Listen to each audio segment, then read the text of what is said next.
warahmatullahi wabarakatuh. Kami dari kelompok 3 yaitu Aulia Barkis, Panduana Tiarido, Fikri Zaidan, Iksan Mukhorid, dan Ramadhan Saputra akan menjelaskan tentang powder metalurgi dan proses pengelasan.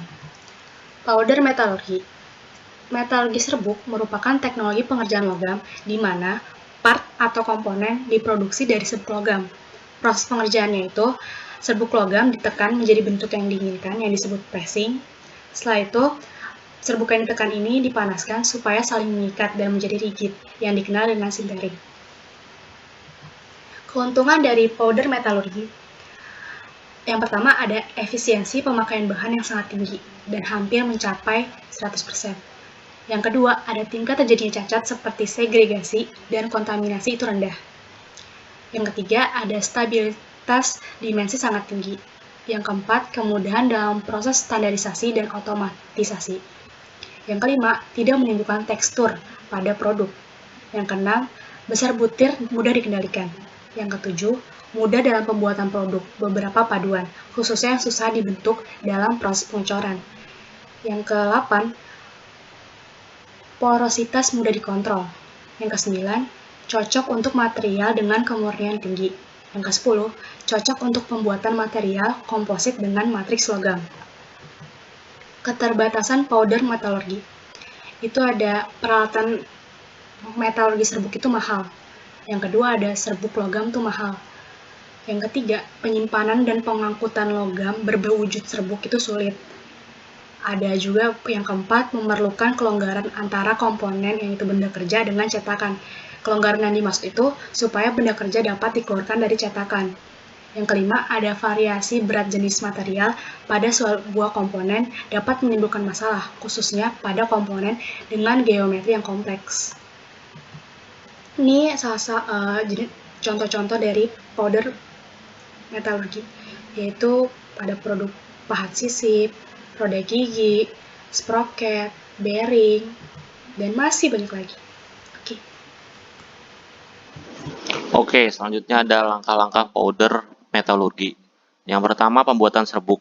Ada beberapa cara dalam pembuatan serbuk antara lain decomposition, electrolytic deposition, atomization of liquid metals, terus mechanical processing of solid materials. Yang pertama, decomposition. Terjadi pada material yang berisi elemen logam. Material akan mengurai atau memisahkan elemen-elemennya jika dipanaskan pada temperatur yang cukup tinggi. Proses ini melibatkan dua reaktan, yaitu senyawa metal dan reducing agent. Kedua reaktan mungkin berwujud solid, gas, ataupun liquid. Terus atomization of liquid metals. Material cair dapat dijadikan powder atau serbuk dengan cara menuangkan material cair yang dilewatkan pada nozzle yang dialiri air bertekanan, sehingga terbentuk butiran kecil. Electrolytic deposition. Pembuatan serbuk dengan cara proses elektrolisis yang biasanya menghasilkan serbuk yang sangat reaktif dan brittle. Untuk itu, material hasil electrolytic deposition perlu diberikan perlakuan annealing khusus. Bentuk butiran yang dihasilkan oleh electrolytic deposition berbentuk dendritic. Terus mechanical processing of solid materials. Pembuatan serbuk dengan cara menghancurkan material dengan ball milling.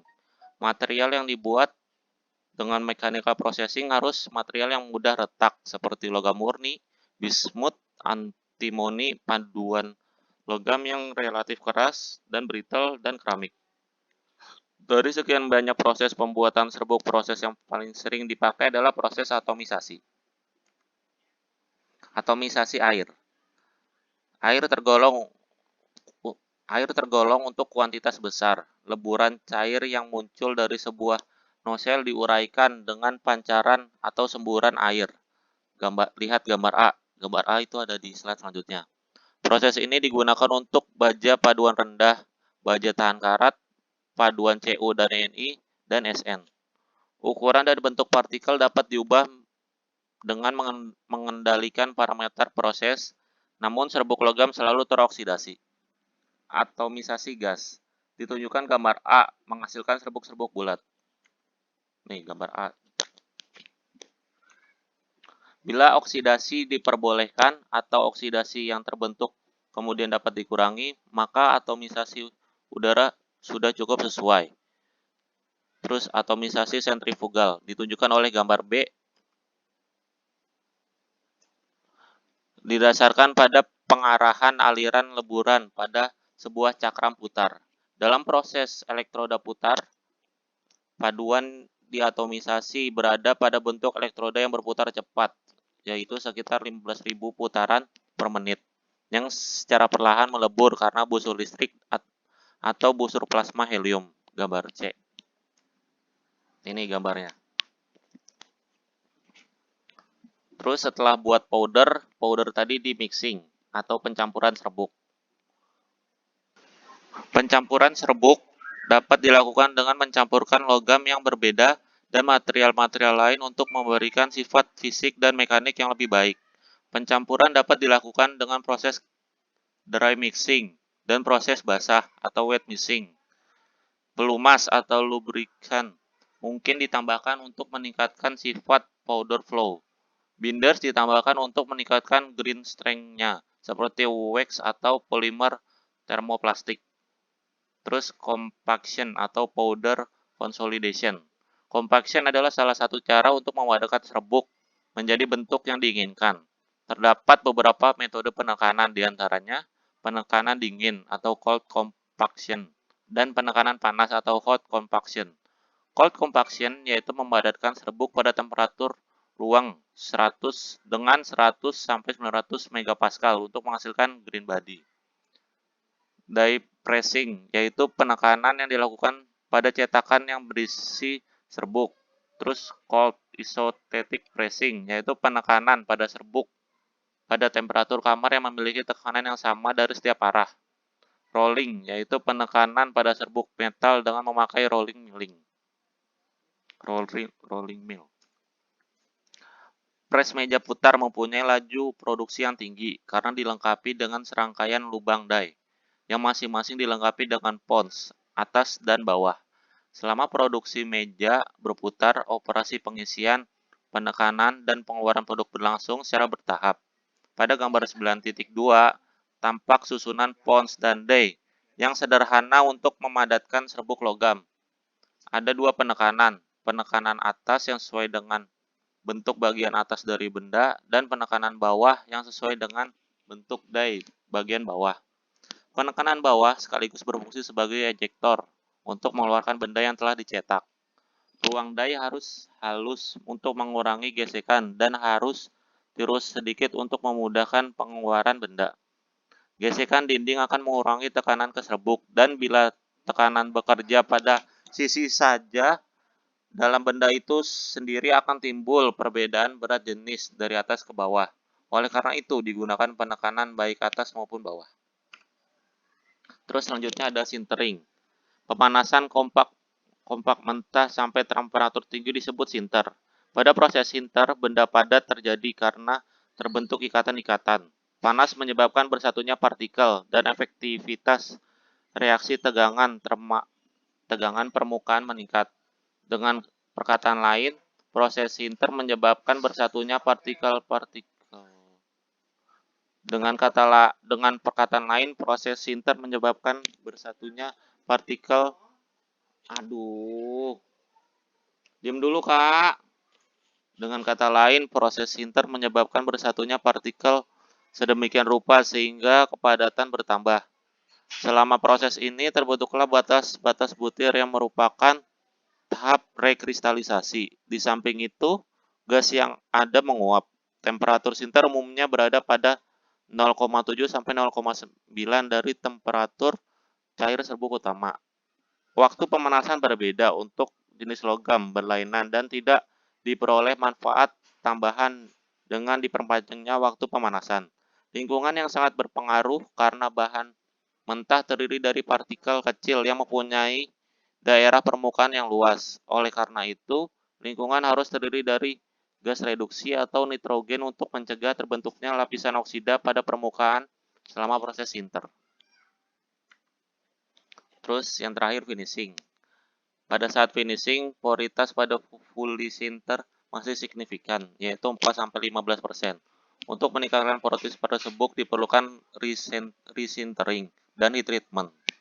Densitas seringkali dijaga tetap rendah untuk menghindari interkoneksi porositas pada bantalan filter, penghalang suara, dan elektroda baterai atau bila komponen-komponen yang memerlukan infiltrasi. Metalurgi serbuk menawarkan peluang-peluang unik untuk menghasilkan sifat-sifat yang dibutuhkan. Poritas yang masih tersisa menyebabkan padatan-padatan hasil penyinteran lebih kasar dibanding dengan cetakan padatannya. Pengelasan. Pengelasan akan kami batasi menjadi 3 jenis, yaitu yang pertama las busur listrik, yang kedua las tahanan listrik, dan yang ketiga adalah oxy-full welding. Nah, pengelasan. Secara umum, pengelasan adalah proses menyambung dua bagian logam atau lebih dengan menggunakan energi panas. Las busur listrik. Las busur listrik adalah las yang menggunakan busur nyala listrik yang menimbulkan panas tinggi, kurang lebih 6300 derajat Celcius, sehingga mencairkan logam yang dilas, dan bersama dengan itu, loncatan busur yang terdiri dari tetesan logam elektroda akan bersatu dengan benda kerja dan membentuk suatu kampuh, di mana kampuh las itu akan dilindungi oleh kerak yang ditimbulkan oleh coating atau pembungkus elektroda yang mencair bersama-sama logam pengisinya. Prinsip kerja las busur listrik. Busur nyala listrik terjadi di antara benda kerja yang akan disambung dan elektroda, dapat berupa batang atau kabel.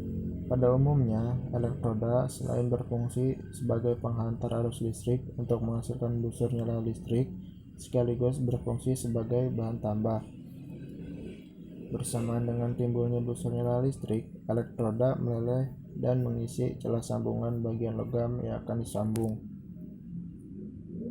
Nah, ini adalah gambarnya, dimana yang arus positif disambungkan dengan elektroda, sedangkan yang negatif disambungkan dengan klemnya.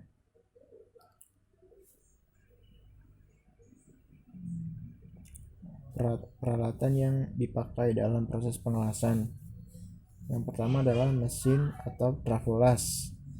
Mesin las digunakan untuk membagi tegangan supaya mendapatkan busur nyala yang memberikan panas untuk digunakan mencairkan atau melumerkan logam yang akan dilas atau disambung.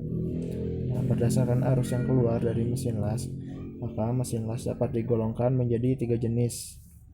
Yang pertama mesin las AC, yang kedua DC, yang ketiga adalah kombinasinya, yaitu AC atau DC. Nah, ini adalah gambarnya. Lanjut. Yang kedua, elektroda las. Elektroda las atau batang las digunakan sebagai bahan tambah di dalam pengisian kampuh las dan membuat busur nyala melalui ujung penyalaan. Elektroda las terbuat dari bermacam-macam logam seperti baja tuang, tembaga, perunggu, aluminium, cemented karbid, dan sebagainya. Nah, skema klasifikasi elektroda menurut standar AWS ASTM. Jadi di sini ada standarnya. Contohnya E6013. Nah, E itu adalah elektroda, 60 itu adalah kekuatan tarik. Jadi 60 kali 1000 sama dengan 60.000 PSI kekuatan tariknya. Yang pertama itu posisi las, yang satu itu. Kemudian angka 3-nya adalah tipe selaput arus listrik AC atau DC.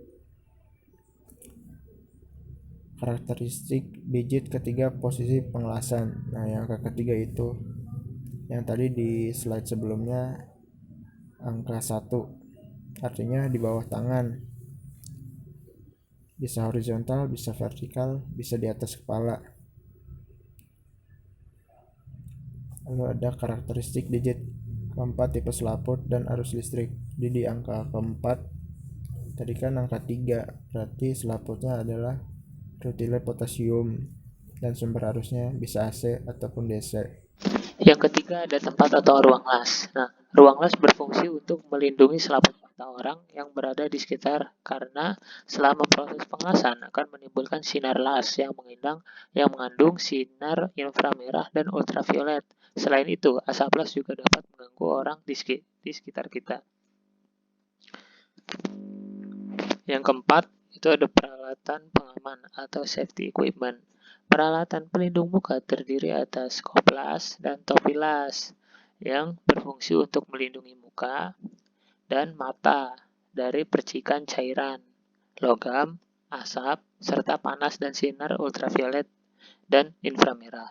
Yang kedua itu ada peralatan pelindung badan yang terdiri atas safety shoes, welding gloves, dan apron. Nih, apron yang berfungsi untuk melindungi tubuh dari percikan cairan logam serta melindungi badan dari sinar ultra ungu yang dapat merusak jaringan di dalam tubuh kita. Next, yang kelima ada kabel las. Kabel las digunakan sebagai tempat mengalir arus listrik dan dari sumber tenaga ke mesin las dan dari mesin las ke elektroda dan kembali ke mesin las melalui kabel massa. Yang kedua, pada mesin las terdapat dua jenis kabel las, yaitu kabel primer dan kabel sekunder. Yang keenam ada tang penjepit las. Tang penjepit digunakan untuk penjepit elektroda dan benda kerja. Tang penjepit terdiri atas tang elektroda dan tang massa atau klem. Next, yang ketujuh ada palu terak atau big hammer dan sikat baja. Palu terak digunakan untuk mengetok permukaan rigi-rigi las, nih palu terak. Dan sikat baja digunakan untuk membersihkan bidang benda kerja sebelum dan sesudah dilas. Nah, yang kedelapan ada pahat tangan. Pahat tangan digunakan untuk membersihkan percikan logam cair pada permukaan benda kerja, membuka kesalahan sambungan sewaktu mengelas, membuat kampuh las, dan sebagainya. Yang kesembilan itu ada tang penjepit benda kerja panas. Nih, yang ini. Nah, tang penjepit benda kerja panas digunakan untuk menjepit benda kerja yang dalam keadaan panas setelah proses pengelasan. Tang penjepit terdiri atas tang elektroda dan tang massa klem atau klem. Nah, di sini ada gerakan-gerakan elektroda. Gerakan elektroda dalam mengelas dapat dilakukan dengan 3 cara, yaitu gerakan zigzag, gerakan melingkar, dan gerakan segitiga. Next. Ada posisi mengelas listrik atau sambungan sudut fillet weld untuk plat. Yang pertama, pada posisi pengelasannya, yaitu yang pertama di bawah tangan atau flat kode posisi 1F. Nah, proses pengelasannya itu dilakukan di bawah tangan, sumbu las pada benda kerja horizontal. Yang kedua, itu ada mendatar horizontal, kode posisi 2F. Proses pengelasannya dilakukan mendatar, sumbu las pada benda kerja horizontal. Yang ketiga ada tegak atau vertikal, kode posisi 3F. Proses pengelasannya dilakukan dari bawah ke atas, sumbu las pada benda kerja vertikal. Yang keempat, di atas kepala, kode posisi 4F. Nah, di sini pengelasan dilakukan di atas kepala, sumbu las pada benda kerja horizontal. Next. Di sini ada macam-macam sambungan dan posisi pengelasan plat dan pipa. Yang pertama itu ada 1G, posisi flat 1G, posisi horizontal 2G, posisi vertikal 3G, posisi overhead 4G, atau yang di atas kepala. Yang ada flat 1G, ini biasanya untuk pipa. Ketika mengelas pipa berputar terhadap sumbu horizontal. Di sini ada horizontal 2G, sumbu pipa vertikal. Di sini ada posisi 5G, yaitu ketika mengelas pipa tidak berputar terhadap sumbu horizontal atau statis. Yang posisi 6G, nah di sini pipanya itu miring dan statis. Yang selanjutnya ada posisi flat 1F. Terus flat 1F di sini dia bentuknya V. Dan di sini ada posisi horizontal 2F atau tegak lurus. Posisi 3F itu dia tegak lurus juga, cuman dia vertikal. Dan di sini posisi overhead. Jadi yang di sini semuanya itu yang horizontal, ya. Yang tegak lurus, maaf. Nah, di sini ada posisi overhead. Lanjut, next. Posisi mengelas listrik, sambungan tumpul, butt weld untuk plat. Sini ada posisi 1F seperti ini posisinya. Di sini posisi 2F. Dan di sini ada posisi 3F. Jadi sudah paham ya maksudnya posisi 1F, 2F, dan 3F ini gimana maksudnya. Ya. Di Di sini udah gambarnya. Di sini posisi 1F seperti ini, posisi 2F seperti ini, dan posisi 3F ini dia vertikal ke atas. Tuh. Lanjut, posisi mengelas listrik yaitu sambungan tumpul pipe weld untuk pipa. Ya, di sini posisi pengelasan kode posisi 1G. Proses pengelasan dilakukan di bawah tangan, sumbu pipa mendatar, pipa boleh diputar. Kode posisi 2G, pengelasan dilakukan mendatar, sumbu pipa tegak, si pipa boleh berputar, boleh diputar. Kode posisi 5G, pengelasan dilakukan di bawah tangan, tegak, dan di atas kepala. Sumbu pipa mendatar, pipa tidak boleh diputar. Kode posisi 4G, pengelasan dilakukan di bawah tangan, tegak, dan di atas kepala. Sumbu pipa miring 45 derajat, pipa tidak boleh diputar. Nah, di sini ada posisi mengelas listrik yaitu sambungan tumpul bed weld untuk pipa. Di sini posisi 1G maksudnya seperti ini. Ya, yang disebutkan tadi. Posisi 5G itu dia seperti ini. Ini bisa dibilang juga overhead di sini. Nah, lanjut. Kualitas hasil pengelasan busur listrik. Nih, yang pertama itu ada jalur lasnya. Di sini ada yang pertama itu berarti maksudnya jalur las yang baik, kualitasnya berarti baik. Yang kedua itu kecepatan pengelasan terlalu tinggi. Yang ketiga ada kecepatan pengelasan terlalu rendah. Yang keempat busur nyala listrik terlalu pendek. Yang kelima busur nyala listrik terlalu panjang. Dan busur yang keenam itu arus pengelasan terlalu tinggi, dan yang ketujuh itu arus pengelasan terlalu rendah. Lanjut, next. Las tahanan listrik adalah suatu metode pengelasan logam yang menggunakan prinsip tahanan listrik sebagai sumber panasnya. Pada pengelasan ini, permukaan yang akan disambung ditekan satu sama lain dan saat bersamaan arus listrik dialirkan. Pada kedua permukaan yang disentuhkan muncul hambatan atau tahanan ketika arus listrik dialirkan, dan keduanya permukaan menjadi panas dan mencair. Las tahanan listrik dibagi menjadi dua metode, sambungan tumpeng dan sambungan tumpul. Sambungan tumpeng, yang tadi sambungan tumpang. Pertama, sambungan tumpang. Sambungan tumpang umumnya dilakukan untuk pengelasan pelat-pelit metode sambungan tumpang menjadi dua, yaitu las resistansi titik dan las resistansi tumpang garis. Sambungan tumpang dibagi dua, yaitu las resistansi titik dan las resistansi tumpang garis. Las resistansi titik spot welding, ini gambarnya. Pada proses las ini, pelat yang akan disambung dijepit pada tempat sambungan dengan sepasang elektroda yang umum terbuat dari paduan tembaga dan kemudian dari arus listrik yang cukup besar dalam waktu yang relatif singkat sehingga timbul energi panas. Ini di bengkel kita udah ada yang di dekat tempat kerja plat. Ini caranya tuh gampang, tinggal menyentuhkan platnya di sini, terus ditekan, dia menyentuh yang atas sama bawah, terus dia akan ngelas sendiri. Habis itu las resistansi tumpeng garis. Pada las ini, sepasang roda yang terbuat dari paduan tembaga berfungsi sebagai penekan dan elektroda yang mengalirkan arus. Selama proses pengelasan roda, elektroda ini menekan plat yang akan disambung dan bergerak sepanjang garis las. Las ini memerlukan arus antara 1,5 sampai 2 kali lebih tinggi dari las resistansi listrik. Ini gambarnya. Las resistansi tumpul. Sambungan tumpul pada umumnya diaplikasikan untuk menyambung logam yang berbentuk seperti batang atau dalam pembuatan logam. Ujung-ujung logam yang akan disambungkan dikontakkan atau disentuhkan dengan tekanan tertentu, kemudian dialiri arus listrik. Las tumpul dibagi menjadi dua metode, flash butt welding, resistance butt welding. Pertama, flash butt welding. Pada las ini batang yang akan disambung dikontakkan dengan gaya tekan yang rendah. Hal ini menyebabkan terjadinya busur listrik di beberapa tempat dan menaiki temperatur logam. Hal ini dilakukan berulang sehingga tercapai temperatur yang tinggi dan merata pada kedua logam. Kemudian, kedua batang yang akan disambungkan diberi gaya tekan yang besar sampai terjadi penyambungan. Oh, ini.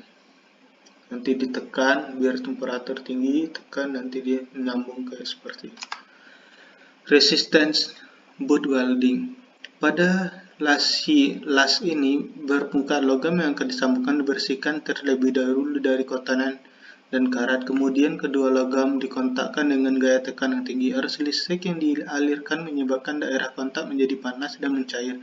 Gaya tekan yang diberikan menyebabkan kedua logam menjadi tersambung. Tidak terjadi busur listrik.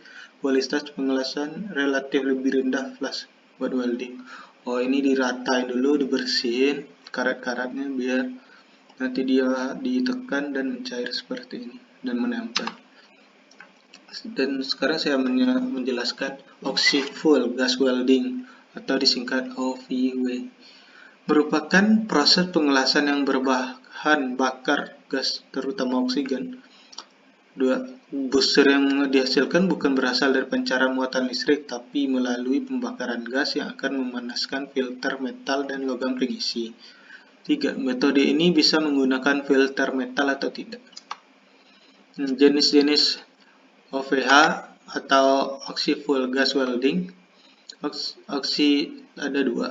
Oxyacetylene welding. Yang kedua air acetylene welding.